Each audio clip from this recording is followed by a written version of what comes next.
Top of the morning, afternoon, night, depending on where you at. It's the Pope, your host that do the most. Welcome to the Just Being Frank show. With being blind, it's the only way to go. Today's topic, we on Kelly Kristalball Krauskopf. Now, we have to cover this because what she just pulled off for the Indiana Fever is unmatched, is diabolical, is art of war, is the best shit I've seen thus far from any professional sports franchise. I've never seen him be able to regroup the way that she did on the fly, really. Because, I mean, again, she just got this job a few months ago, I want to say. And she comes in to the Fever organization. She used to work there. We're going to get into how she got back here and everything like that to the Indiana Fever. But to be able to come in and fire the head coach, demote Lynn Dunn, hire Amber Cox, hire Stephanie White, re-sign Kelsey Mitchell, add a veteran savvy piece who defensively we need and offensively we need in Natasha Howard. You add another fiery, energized, much better experienced Lexi Hall. Because, yeah, both Sexy Lexi and Sophie is some good lookers, right? But Sophie, she's more of a fiery, engaged with the crowd, in your face. I don't care what you think about it. More confident shooter. She's just a much better player. Love Lexi Hall, but she's a better Lexi Hall. That says a lot. But to add that, then go get DeWanna Bonner, who a lot of people didn't see coming. Some did see coming. Some said it. I didn't believe that DeWanna Bonner would want to go play over there just from all the things her wife said. And I want to make sure we clear. DeWanna Bonner was never messy when it came to Caitlin Clark. Now, they got a little chippy in the playoffs when she was guarding Caitlin Clark. And that's just two competitors competing at a high level, wanting to accomplish the same damn thing. And that will happen. Okay?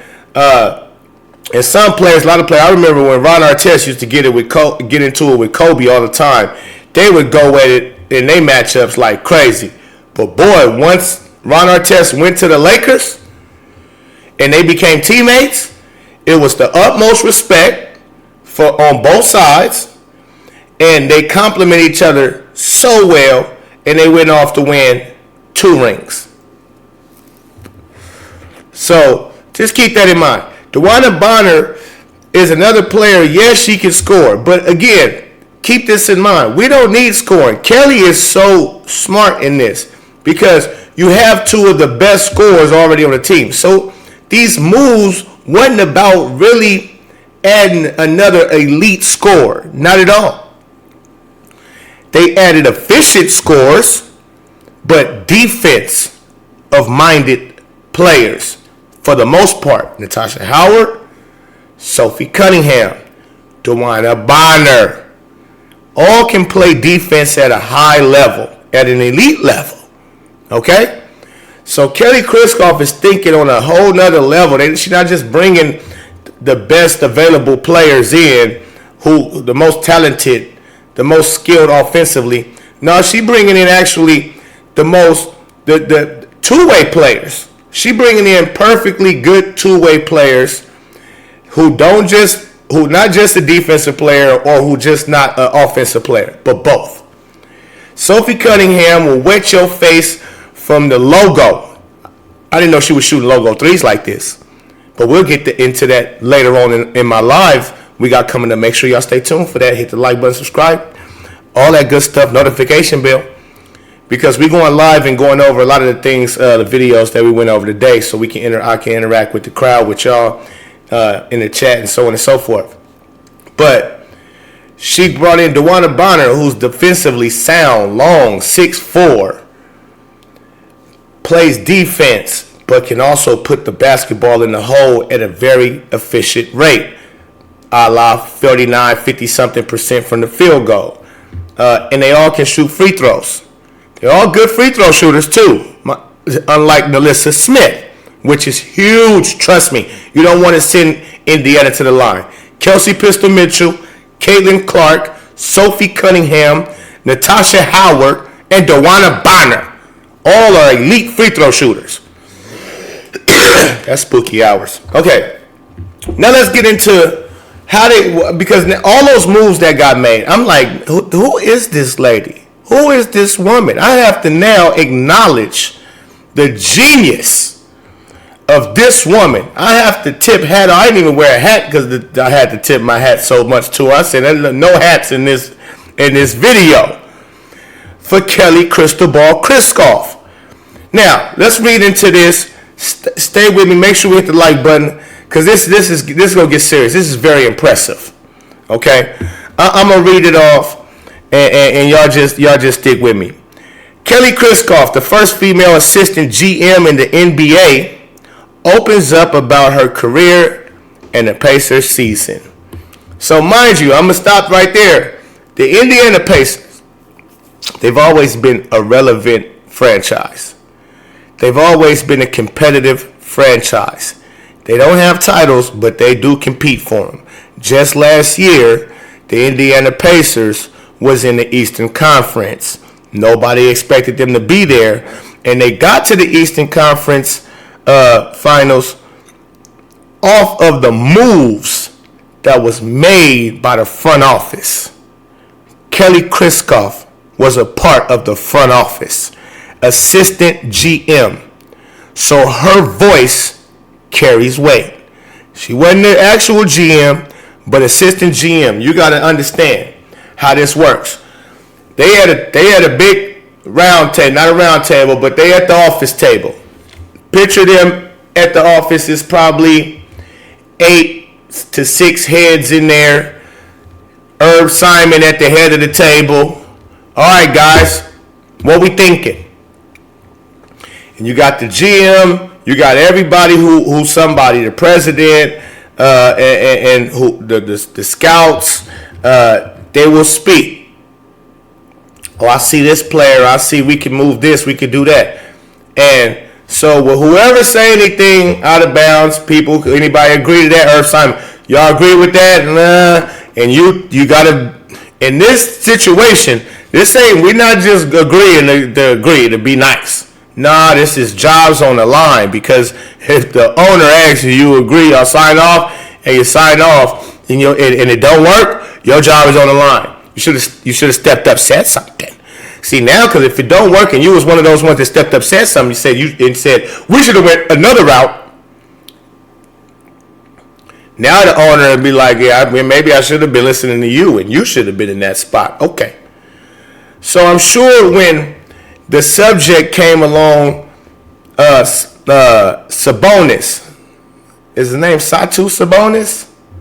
Some Sabonis, power forward center who used to play for the Indiana Fever. I mean, not the Fever. Sheesh. The Pacers. He used to play for the Pacers. He was an all-star, right? And you also had another big in Turner. And so they had two guys that can play center and power forward in similar games. So they drafted Sabonis, but at the same time, you still had Turner, who was elite defensively on the defensive end and can give you buckets. He can stretch the floor with threes at times. He can play back to basket. He can protect the rim. Now, Sabonis a little younger, so it's a tough decision, because it was talks of getting rid of Turner and keeping Sabonis, since he was the all-star and he was the younger player. And so, again, put yourself in that room for the Indiana Pacers with Kelly Krauskopf being there in that room, and they having this discussion about, do we keep Sabonis, do we keep Turner? They end up trading Sabonis to Sacramento for Tyrese Halliburton. Now, Tyrese Halliburton is a 6'6" point guard who was stuck over in Sacramento sharing the point guard duties with De'Aaron Fox, who has now just got traded to San Antonio Spurs. But they had to share point guard duties. And Tyrese Halliburton is more of a pure point guard, pass first point guard, but can also put the ball in the hole. Okay? Definitely can put the ball in the hole. And so and plays defense. And so they made the trade.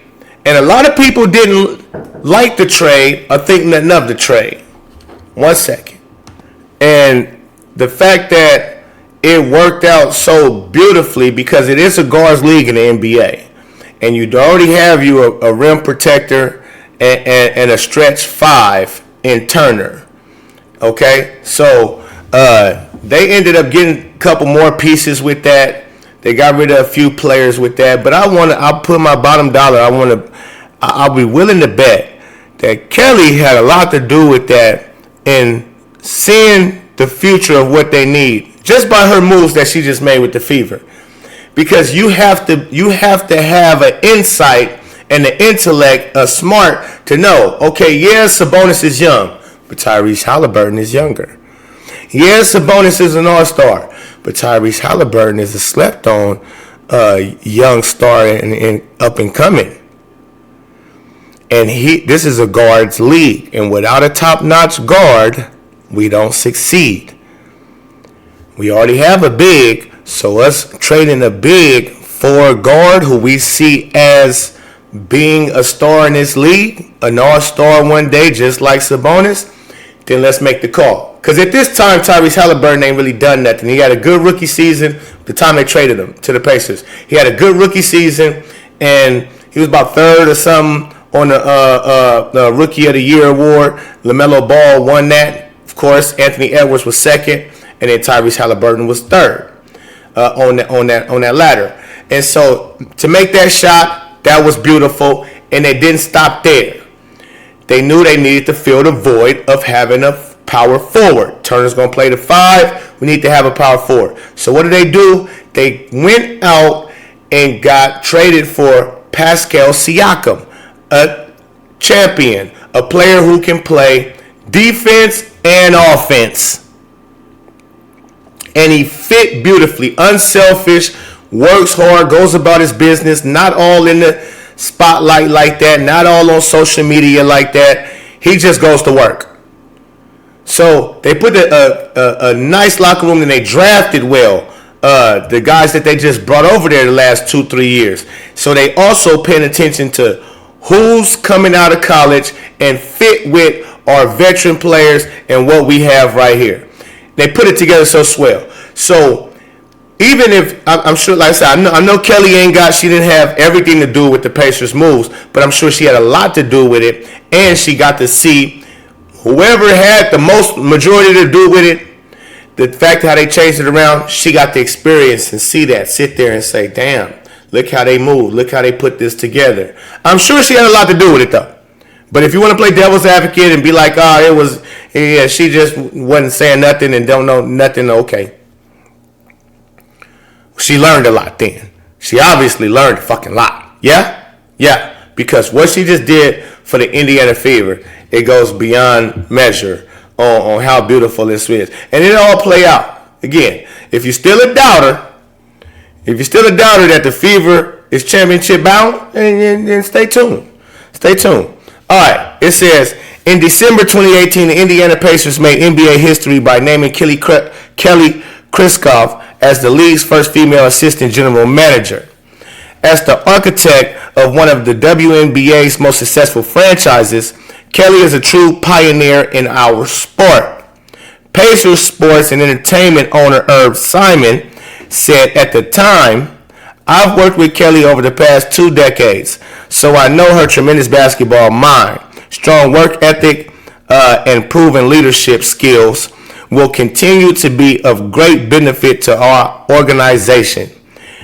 Krauskopf, a former college basketball star at Texas A&M, was more than qualified for the position, having served as president and general manager of the WNBA's Indiana Fever for 17 years, as well as overseeing the Pacers' NBA 2K League. She's the definition of everything we love here at Indy, Mavin, and we couldn't wait to talk to her about her first year on the job, any pushback she's faced as a woman in a male-dominated field, and what we should be excited about during the back half of the Pacers season. Here's to more women in sports and other male-dominated field 2020 and beyond. Now, mind you, she's been there assistant GM since 2020. So you can go look at any of the moves, and I was saying this during Indiana Fever season, that the Irv Simon family usually puts together a winning type of franchise. Not championship winning franchise, but a competitive playoff team for the Pacers damn near all my life. And I'm 40 plus. Yeah, but I'm about to be 43 on February 15th. Shout out to all my Aquarius. Yeah, me and baby, we about to go on the cruise, Super Bowl cruise for that and celebrate the Pope's birthday. But now, neither here nor there. Okay. Tell us a little bit about the scope of your role, is what the reporter is asking, or the journalist is asking Kelly Krauskopf. As assistant general manager, I am a member of our executive management team.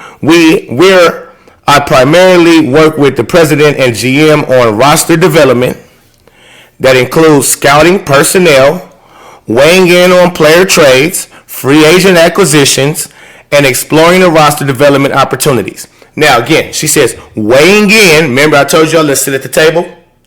They sit at that table and they weigh in. Now, I think we should go this route. Oh, what about this player? What about that player? Have you seen that player? Pull up this player real quick. Look at his look at his social media following. Everything you can think of. He comes from this type of background. He went to that college, yes. Look at his social media following. He not really out there. He is really out there too much, or whatever the case may be. They're gonna break it all down. They're gonna weigh in on why and of course the contract. Does the contracts match up? So she's been a part of all of that. She's a part of all of those things. I'm gonna read that again. That includes scouting personnel, weighing in on player trades, free agent acquisitions, and exploring other roster development opportunities. There are also internal team and staff meetings and oversight of our player relations area. I also provide leadership for our Pacers marketing staff for player and team branding, identity, and free agent recruiting. Boom! She is off the chain. She does it all. Yeah, she does it. Yeah, she don't do it. She does it. Yeah. Put the S on the end. Plural. Put the ES on the end. She does it all. It's been a little over a year since you became an assistant GM for the Pacers. What have been the biggest takeaways you've had in transitioning from WNBA to the NBA? The interesting thing is that there are more things that are the same than are different. Being a leader of a franchise for 19 years gave me the experience and skill set that was transferable to an NBA team and to many other businesses. The gender difference of the athletes is an obvious difference, right? Yeah, we know that. Yeah. Some people still confused on it. Yeah. Along with the long history and developed culture of the NBA, but everything about putting rosters together, from scouting, player decisions, team culture building, day-to-day team and franchise concerns, and staff concerns are the same. I'm a vet. She said, I'm true to this. I'm not new to this. Okay? I'm not new to this. Oh my goodness. The other obvious difference is the size of the player contracts and the salary cap restrictions, as well as the tremendous amount of resources and staff that the Pacers/NBA have. Now, again, man, check that article out if you want to. It is by Maven, I believe, Maven Space. And it's a good read. It's a much longer read, but I've been up here rumbling, ramping all about 20 minutes now.